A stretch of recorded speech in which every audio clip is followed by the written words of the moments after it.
So governments have to recognize that they don't sort of have total geographic control. There isn't a wall. Anyway, there isn't a geographic control over their people that they had before.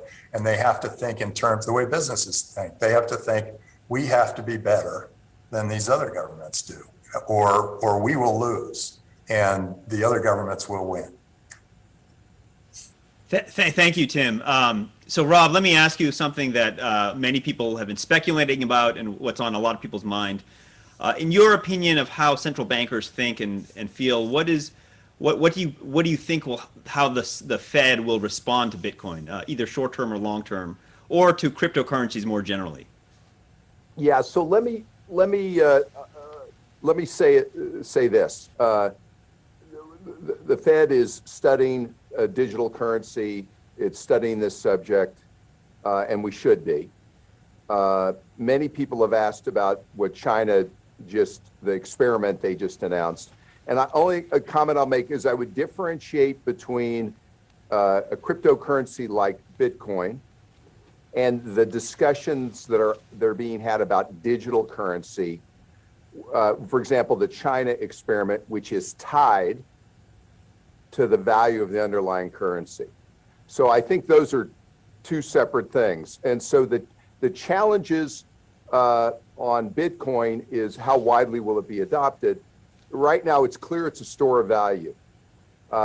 It's obviously moves a lot in value, and that may keep it from spreading too far as a medium of exchange and wide adoption, but that can change and that will evolve, as Tim just went through.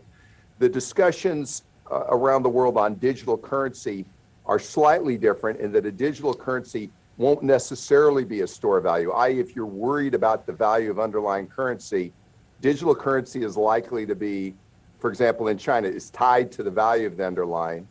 And then it's a way of ease of payment, domestic payments first, getting money to where it's needed. In some cases, you could argue in China, it's a way to monitor flows. Maybe this is a little more of the control that Tim was talking about. And then ultimately, how far will this go? And there's been speculation about global payments and the implications. So I'm going to be careful as a central banker to go further than that, other than to say, me and my team, we've studied intensively and we'll keep studying Bitcoin and other cryptocurrencies. And then the Fed has said publicly that it's studying this digital currency issue. But I'll just mention that there may be two different things based on whether they're tied to an underlying currency.